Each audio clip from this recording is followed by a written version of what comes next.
कि पहले लोग जो थे सोफिस्ट से पहले, वो केवल ये इस बात में लगे हुए थे कि जगत का मैटर क्या है, और उनके पास कोई समस्या नहीं थी। सोफिस्ट ने आकर के जो मैन की तरफ मोड़ा, तो इसलिए हम सोफिस्ट के युग को कहते हैं एज ऑफ एनलाइटनमेंट। प्रबोध की, प्रबुद्धता की का ज़माना था योग इनका। इन्होंने एनलाइटनमेंट का मतलब ज्ञान का बीज बो दिया इन्होंने। हालांकि ज्ञान तो नहीं दे सके, लेकिन मनुष्य को बीच में ला करके, क्योंकि मनुष्य ही तो सोचता है, पत्थर और जानवर थोड़े सोचेंगे। लेकिन इससे भी ज़्यादा क्या था कि सोफिस्ट के अंदर जो कमी रह गई थी कि उन्होंने सब चीज़ों को सब्जेक्टिव कर दिया था, जो जिसको अच्छा लगे।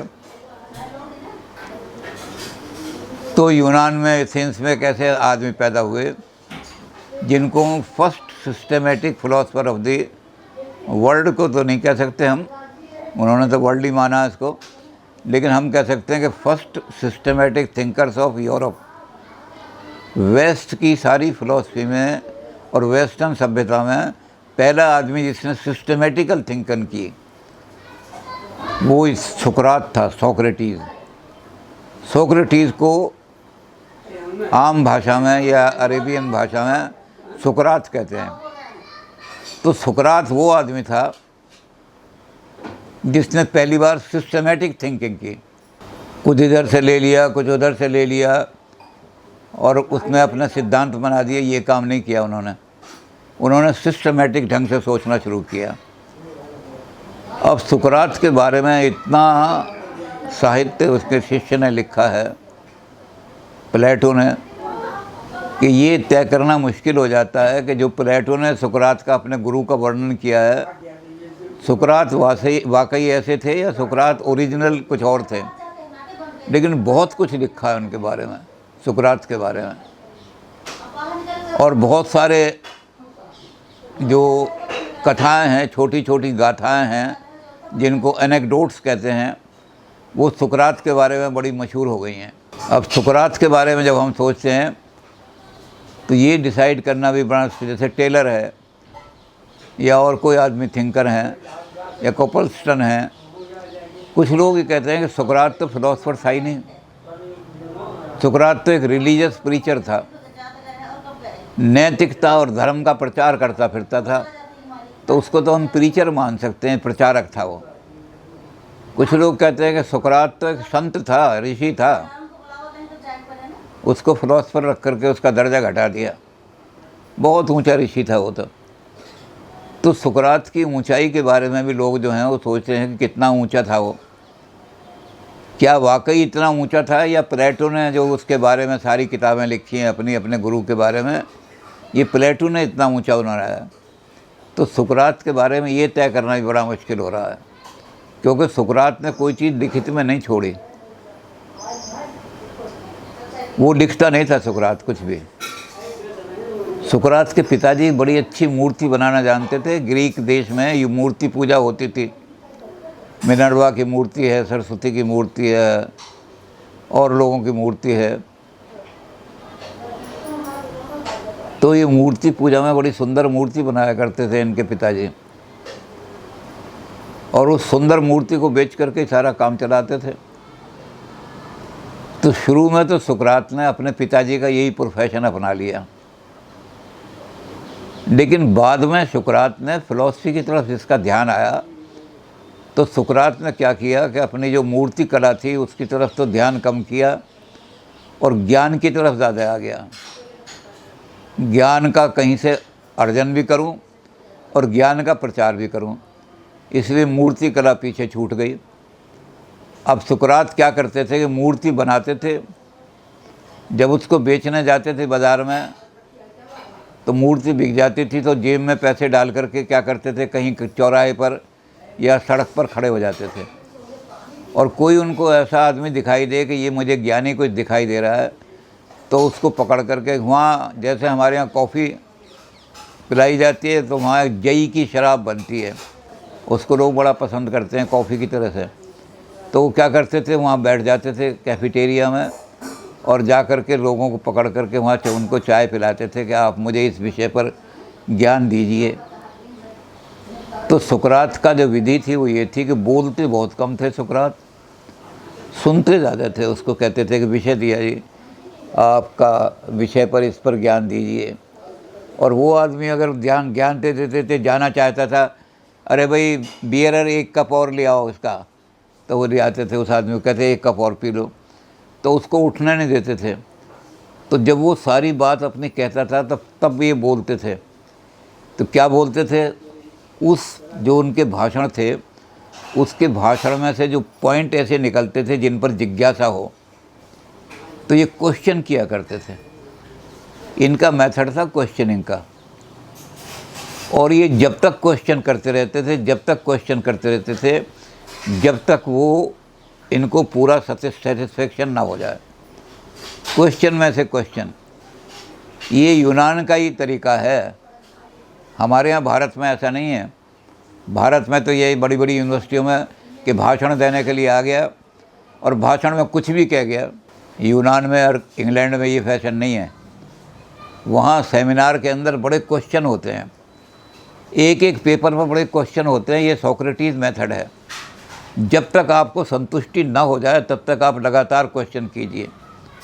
तो या तो वो आदमी इसको डांट करके और बोर होकर के भाग जाता था, क्या है तुम ऐसे ही क्वेश्चन करे जा रहे हो, और यह अपना सेटिस्फेक्शन करते थे। तब तक उसको छोड़ते नहीं थे। तो उसमें क्या था, सारे पैसे जो कमाते थे वो खर्च हो जाते थे। तो ये भी कहानी एक इनके बारे में है कि इनकी बीवी ने एक दिन इनको ये कहा कि you have brought more miseries to your family than bread. हम तरस रहे हैं 2 दिन से कि रोटी नहीं मिली, घर में रोटी नहीं बनी। ये चावल वावल या जो कुछ भी हैं, इनको ज्वार है, तो इस ज्वार को हम उबाल करके खा रहे हैं और इसको खा करके अपना गुजारा कर रहे हैं। रोटी कमा कर चले आया करो। तो सोक्रेटिस ने बड़ी अच्छी बात कही। उन्होंने कहा, thanks God that you are the wife of Socrates. तुम भगवान का शुक्र अदा करो कि सुकरात की बीवी हो तुम। बिकॉज ए डिससेटिस्फाइड सोक्रेटिस, भूखा Socrates, dissatisfied Socrates is much honoured in the society than a satisfied pig. जो लोग केवल उदर पूर्ति के लिए जीते हैं तो सूअर की तरह से हैं। वो तो जो मिल जाए तो ले लो, पर पेट भरना चाहिए।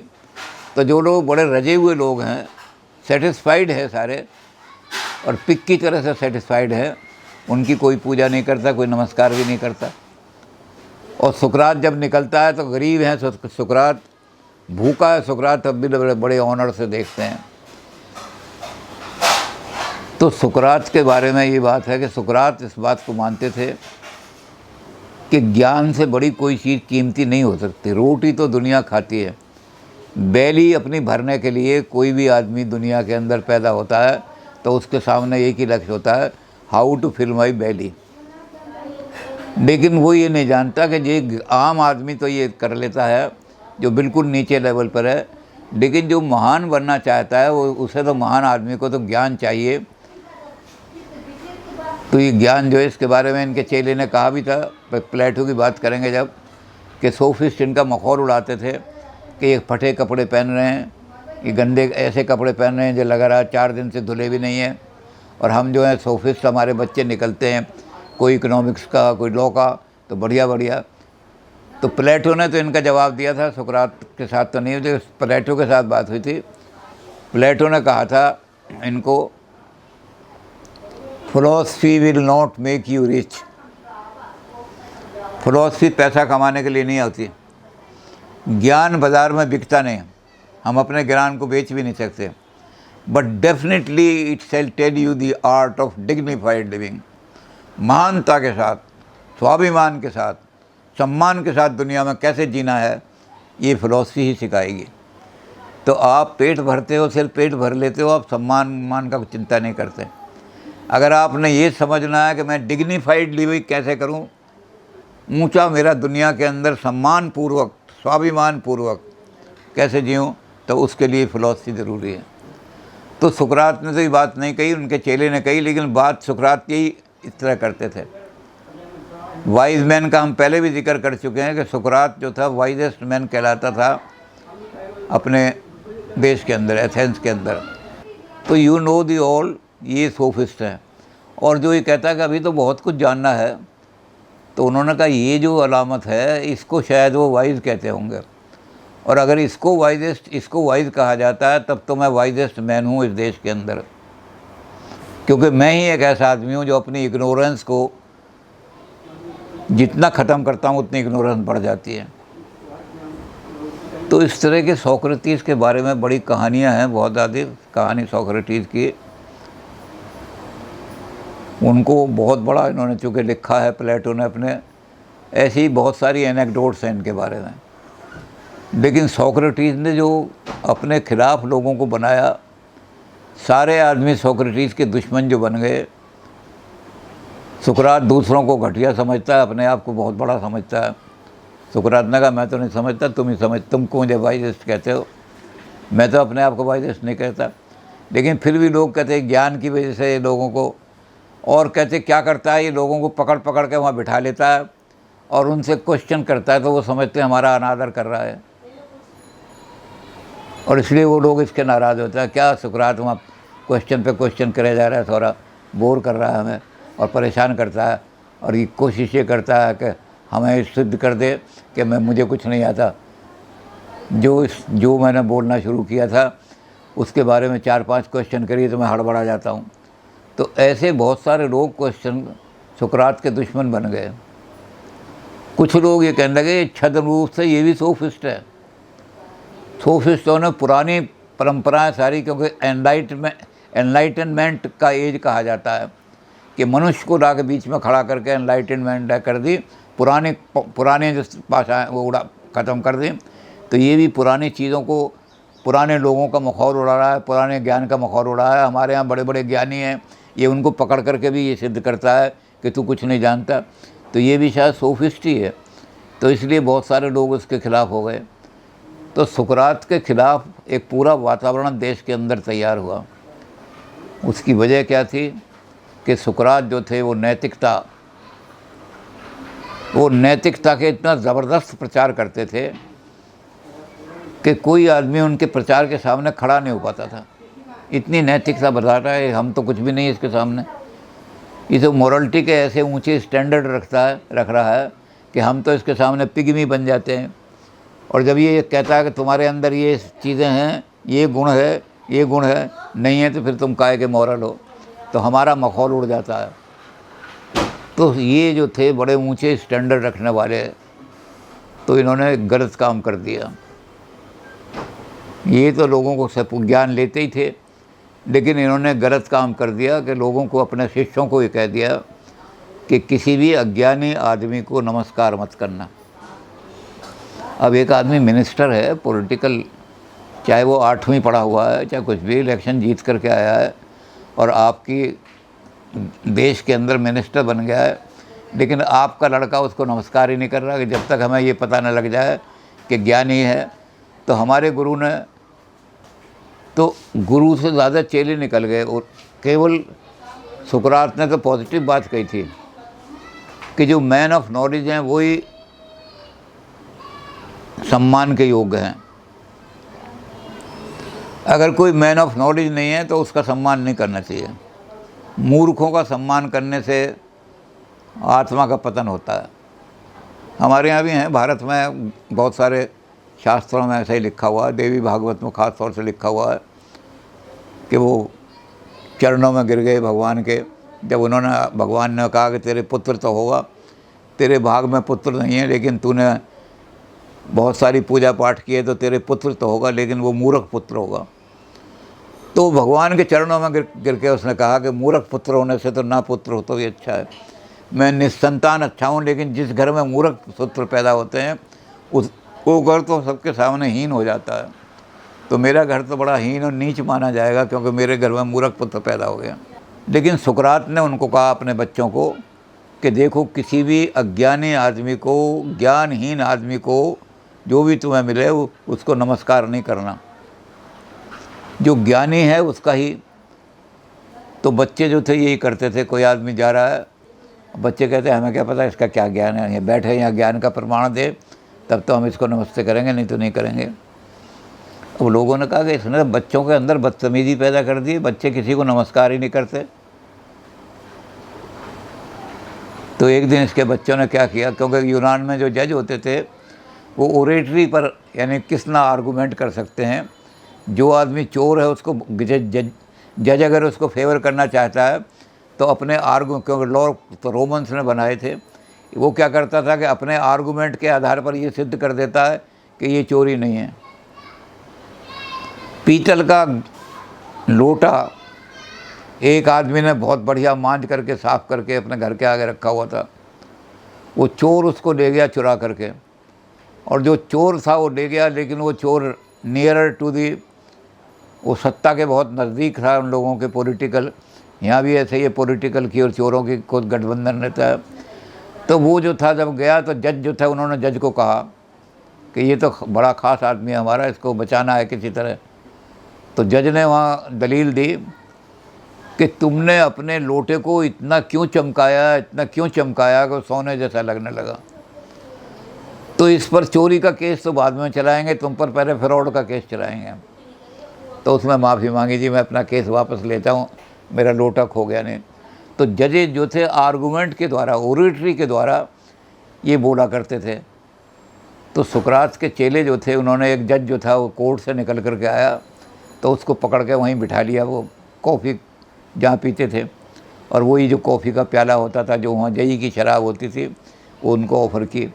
और उसने कहा सर आप कोर्ट से आए हैं निकाल करके, और कोर्ट में आपने कोई मर्डर है उसको फांसी की सज़ा दी है, तो can you tell us who is the murderer. Murder कौन होता है, आपने उसे फांसी की सज़ा, लेकिन आप हमें मर्डर की डेफिनेशन बता सकते हैं। तो जज ने कहा it is very simple, A man who kills the other man is a murderer. एक आदमी जो किसी दूसरे आदमी की हत्या करता है वो मर्डर है। उसने कहा नो सर, आपका जो उत्तर है डेफिनेशन सेटिस्फैक्ट्री नहीं है। उन्होंने कहा यूनान ने 3 लड़ाइयाँ लड़ी हैं और तीनों में जीते, और कई हज़ार आदमियों को वहाँ मार दिया, उनको लाश बिछा दी उनकी। तो हमारे सोल्जर को आप मर्डर कहोगे क्या? इन्होंने ए man who kills the other man, ये मर्डर है। तो हमारे जो वीर सिपाही हैं जिन्होंने इतना बिल्कुल सारी दुश्मन की लाशें बिछा दी, तो क्या वो मर्डर हैं? तो जज का आप क्या हो, ये बात तो जज ने कभी सोची नहीं थी। तो जज ने सोच साच के फिर उनको कहा कि देखो, a man who kills the other man not at war but at peace is a murderer. तो लड़के कहने लगे कि सर थोड़ा थोड़ा आपने क्लैरिफाई तो किया, लेकिन अब भी कुछ कमी रह गई। जज कहने लगा क्या कमी रह गई? जज चिढ़ गया, अरे तुम हम जज कर रहे हैं तुम चिढ़। उन्होंने कहा सर ऐसा है, जो एग्जीक्यूटर है ना, जल्लाद, जिनको आपने फांसी की सज़ा दी है, अभी फांसी की सज़ा दे के आए हो आप, तो वो जल्लाद जो फांसी पे चढ़ाएगा वो किल करेगा उसको, killing not at war but at peace. और जो उसको मारेगा फिर दूसरा जो फांसी उसको चढ़ाएगा वो भी एक किलर माना जाएगा कि इसने not at war but at peace किसी को मारा। तो इन्फिनिटम कितने लोगों को आप मर्डर करके फांसी चढ़ाओगे? तो जज जो था नाराज़ हो गया, जुडिशरी का अपमान कर रहे हो तुम। और उन्होंने कहा कि no everybody know, we know who is the murderer, हमें कोई डिफ़ाइन करने की ज़रूरत नहीं है। तो लड़कों ने उसकी तालियां पीट दी। इस जज को यही पता नहीं मर्डर कौन होता है, तो मर्डर को फांसी देने की सज़ा। तो उसने कहा तुम्हें ये बातें किसने सिखाई? जुडिशरी की इंसल्ट कर रहे हो तुम, कि जी हमारे गुरु ने कहा है अज्ञानी को नमस्कार मत करना। जब तक हमें आप सेटिस्फाइड नहीं करोगे कि मर्डर की क्या डेफिनेशन है, हम आपके ना चरण छुएंगे ना आपको नमस्कार करेंगे। और आप नाराज़ होकर भाग रहे हो, हम आप पूरा नहीं, हमारी बात का जवाब नहीं दे रहे, तो हम तालियां पीट रहे हैं कि ये आदमी कुछ भी नहीं जानता और जज बना बैठा है। तो इस तरह सुकरात ने लोगों को, यानी चेलों ने ज़्यादा गड़बड़ कर दी। सुकरात तो कहता था नमस्ते मत करो, कोई बात नहीं, ज़्यादा से ज़्यादा वो ये कह देंगे भाई लड़के बदतमीज़ हैं किसी बड़े आदमी को। लेकिन जब तुम पकड़ करके कि भाई पहले देख लें इसको ज्ञानी है या नहीं है, तो तुम पकड़ के लोगों का अपमान कर रहे हो और मेरा नाम ले रहे हो कि हमें हमारे गुरु ने कहा है कि किसी भी अज्ञानी को नमस्कार मत करना, इससे आत्मा का भी पतन हो जाएगा। हमारे यहाँ भी ये नीच की संग में, नीच की संगत बुद्धि घटे। जो घटिया आदमी है, अज्ञानी आदमी है, उनके साथ भी बैठोगे तो अपनी बुद्धि भी घट जाएगी, आपका लेवल ऑफ इंटेलिजेंस नीचे चला जाएगा। तो सुकरात के जो चेले थे उन पर सुकरात पर आरोप लगाया गया। पहला आरोप यही था कि आपने सारे यूथ को पथ भ्रष्ट कर दिया है। सारा यूथ जो है यहाँ का, यूनान का, वो ऐसा हो गया कि ना किसी को नमस्ते करता है, ना किसी के पैर छूता है, और अगर कोई उनके चंगुलों फंस जाए तो उसका उपहास करता है। उसे पकड़ के बिठा लेते हैं, पैसा तो खर्च करते हैं कि ज्ञान किससे प्राप्त करें, और जब वो ज्ञान नहीं दे पाता, इनको सेटिस्फाई नहीं कर पाता, तो उसकी तालियां पीट देते हैं, मखौल कर देते हैं, रिड्यूल करते हैं उसको। ओह, आप वहाँ फला इस यूनिवर्सिटी में इकोनॉमिक्स पढ़ाते हैं कि हाँ जी, अच्छा इकोनॉमिक्स क्या होती है, इकोनॉमिक्स का क्या फ़ायदा है। अब वो कहने लगा तुम कुछ नहीं जानते, बेवकूफ़ हो, नहीं हुआ, हम पढ़ा रहे हैं इकोनॉमिक्स, हमें पता, भाग जाओ यहाँ से। तो वो लड़के उसकी ताली पीट देते थे। This is a man who does not know economics and still he is teaching economics. ये आदमी हमें सेटिस्फाई नहीं कर पाया कि इकोनॉमिक्स होती क्या है और उसका फ़ायदा क्या है, और ये अपने आप को इकोनॉमिक्स का प्रोफेसर कह रहा है, तो उसका रिडिक्यूल कर देते थे। तो पहला आरोप सुकरात पर ये लगाया कि तुमने सारे यूनान के युवक को पथभ्रष्ट कर दिया है। सारे युवक ऐसे बन गए हैं कि वो हर एक आदमी का मखौल उड़ाते हैं, हर एक आदमी को देखते हैं ज्ञानी है या नहीं है। जो ज्ञानी मिल जाता है उसको तो नमस्कार करते हैं, पैर छू लेते हैं, और जो ज्ञानी नहीं मिलता उसको उसकी तालियां अपमान कर देते हैं। तो बहुत बड़ा चार्ज इसके ऊपर लगाया। मेरे ऊपर जो चार्ज लगाया था, मैंने यही लिखा था, जयप्रकाश जी के आंदोलन में सारे हरियाणा के अंदर एक मैं ही ऐसा आदमी था जिसको बंसीलाल ने कहा कि इसने सारे यूथ को ये जो इतना बड़ा जलसा करके और सरकार के ख़िलाफ़ टोटल रिवॉल्यूशन के लिए खड़ा कर दिया। इतने लोग खड़े हो गए, इसने भड़काया यूथ को, तो दिस इज़ दी मैन, इसको हरियाणा से निकाल दो तुरंत। तो एसपी मेरे पास भी आ गया, मेरे ऊपर ये चार्ज लगाया। मेरे पास ये चार्जशीट वगैरह पड़ी हैं सारी कि आपने यूथ को उद्दंड बना दिया है। तो मैंने उसके जवाब में यही लिखा कि ये जो चार्ज है यूथ को पथभ्रष्ट बनाने का, ये दुनिया के सबसे बड़े आदमी पर, जो एक सेंट था, जो ऋषि था, जिसको लोग फिलोसफर नहीं मानते, वो कहते हैं बड़ा ऊंचे दर्जे का रिलीजियस फिलोसफर है ये रिलीजियस थिंकर है मोटा, और ये नैतिकता का सड़कों पर पैदल घूमते हुए, जूते भी नहीं पहनता था, पैदल घूमते हुए नैतिकता का, मोरलिटी का प्रचार करता फिरता है। तो मैंने कहा उस सुकरात पर यह आरोप लगाया गया था, I am not of the status of सुकरात, इसलिए जो आपने मेरे ऊपर आरोप लगाया है ये वापस लीजिए, क्योंकि मैं सुकरात नहीं हूँ, लड़कों को मैंने भड़का दिया। तो सुकरात पर यही आरोप लगाया गया, पहला आरोप कि तुमने लड़कों को। अब ये आरोप है तो यूँ ठीक है कि हमारे देश में ऐसे ऐसे लोगों की पूजा हो रही है। सूरदास जी ने भी लिखा है, मूर्ख राजा राज करत हैं, पंडित फिरत भिखारी। विद्वान लोग भूखे मर रहे हैं, विद्वान लोगों को कोई पूछता नहीं, और इन्होंने किसी तरह छल से, कपट से, पैसा दे करके, रिश्वत दे के ज़रा बड़े पद पर बैठ गए।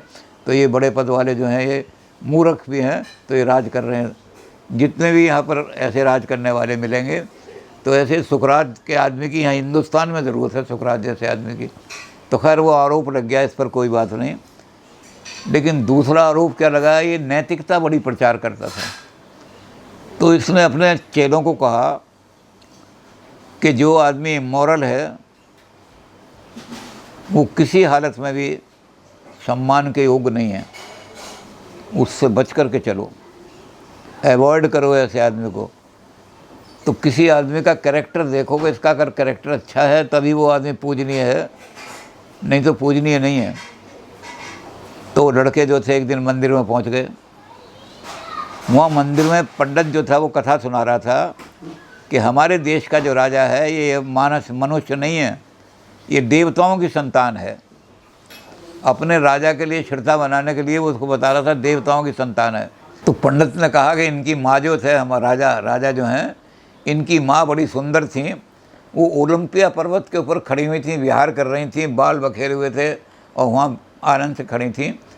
तो कहते जब वहाँ से ऊपर से इंद्र जो है गया तो वो मोहित हो गया उन पर, सुंदरता पर, और वो मोहित होकर के वो गढ़ सांप बन करके उनकी कमर में लिपट गया और अपना मुख उनके गुप्त अंग में घुसा करके उनको गर्भवती कर दिया। और गर्भवती करके बड़ा खुश हुआ, प्रसन्न होकर चला गया इंद्र अपना रूप लेकर के। और उस इंद्र से हमारे राजा जो हैं ये पैदा हैं, ये देवताओं की संतान है, इनका सम्मान करो, क्योंकि ये मनुष्य नहीं है, देवता हैं। तो लड़के जो थे उन्होंने पूजा की थाली उठा के फेंक दी। उन्होंने कहा कि हो, हम तो पूजा करने आए थे, लेकिन हमारा जो देवता है वो इतना करप्ट, पराई स्त्री के साथ संभोग करता है। पर स्त्रीगामी तो हमारे यहाँ बहुत नीचे माने जाते हैं, और उससे हम उसकी हम पूजा करें ऐसे देवता की। तो इन्होंने वो थाली वहाँ रख दी, लड़कों ने उठ के खड़े हो गए, मंदिर से उठ करके बाहर आ गए। तो वहाँ के जो बहुत बड़े बड़े गॉडमैन कहलाते थे, सन्यासी, जैसे यहाँ बहुत सारे गॉडमैन बने हुए हैं ना कि मैं भगवान का अवतार हूँ, तो ऐसे जो थे उन्होंने लड़कों से कहा कि नेशनल गॉड का तुम अपमान कर रहे हो, और जो नेशनल गॉड है उसने आपको राजा का ये पुत्र जो है अपना दिया है राजा बनने के लिए, वो तो आपके ऊपर इतनी कृपा करके गया है कि आपका राजा उसका पुत्र है देवता का, और आप उस देवता का अपमान कर रहे हो। लड़कों ने कहा कि हम ऐसे आदमी की पूजा नहीं कर सकते जो इमोरल हो। आप या तो ये कहोगे पर स्त्री गमन जो है मॉरल काम है, तो हम किसी भी स्त्री के साथ समागम कर लेंगे, और अगर पर स्त्री गमन को गलत समझते हो तो हम ऐसे देवता की पूजा नहीं कर सकते। तो कहते किसने तुम्हें ये सिखाया बात? उन्होंने कहा हमारे गुरु ने कहा है, इमोरल आदमी पूजा का अधिकारी नहीं है। वो कहने लगे तो आदमियों के लिए कहा है, देवता के लिए नहीं। उन्होंने कहा आदमी हो देवता हो, देवताओं की तो कॉपी करके आदमी चलते हैं। जब देवता ये कर रहा है तो हम भी यही करेंगे, तो हम नहीं पूजा करेंगे ऐसी देवता की। तो दूसरा आरोप ये लगाया गया, उन्होंने कहा हमारे गुरु ने कह दिया है कि इमोरल आदमी के सामने तो बिल्कुल झुकना ही नहीं है, उससे तो अवॉइड का शब्द उसने कहा है कि अवॉइड करो उसको, तो हम तो मंदिर में आएंगे ही नहीं, जो देवता इतना करप्ट है हम नहीं आएंगे इस मंदिर में। तो दूसरा चार्ज उन्होंने सोक्रेटिस पर लगाया, इंसल्टिंग द नेशनल गॉड, जो हमारा सबसे बड़ा देवता है, तुम्हारे शिष्यों ने उसको इंसल्ट किया है, देवता को अपमान किया है। और तीसरा आरोप लगाया कि तुम हमारे देवताओं को, यूनान के नेशनल देवताओं को हटा करके अपना देवता स्थापित करना चाहते हो, वो है ज्ञान का देवता। एक ही देवता तुम कह रहे हो जो ज्ञान का देवता है, वही पूजने योग्य है, ज्ञान ही पूजने योग्य और कोई पूजने। तो कहते तुम अपना देवता स्थापित करना चाहते हो, ये बड़ा रिवोल्ट है, धर्म के खिलाफ रिवोल्ट है। इसलिए धर्म के खिलाफ जो रिवोल्ट करता है उसकी सदा मौत है। तो सुकरात ने बड़ी खुशी से दोनों आरोप स्वीकार कर लिए। यस, मैं अपने बच्चों को यही सिखाऊंगा कि किसी मूर्ख को नमस्कार मत करना। मूर्ख को नमस्कार करने से आत्मा का भी पतन हो जाता है। आपकी आत्मा जो है बहुत ऊंची जा रही है, वो भी नीचे गिर जाएगी अगर आपने मूर्ख को। तो कहने लगे मैं इस बात को, मेरे लड़के करेंगे भी नहीं, वो ज्ञानियों का ही सम्मान करेंगे, जो ज्ञानी है अज्ञानी का कभी सम्मान नहीं करेंगे। और उसने कहा मैं दूसरा आरोप भी स्वीकार करता हूँ, ये तो उनका काम है लड़कों का जज करना कि कौन आदमी इमोरल है कौन मोरल, लेकिन मैं ये करता हूँ कि इमोरल आदमी को बिल्कुल अवॉइड करो, उसकी कंपनी भी अवॉइड करो।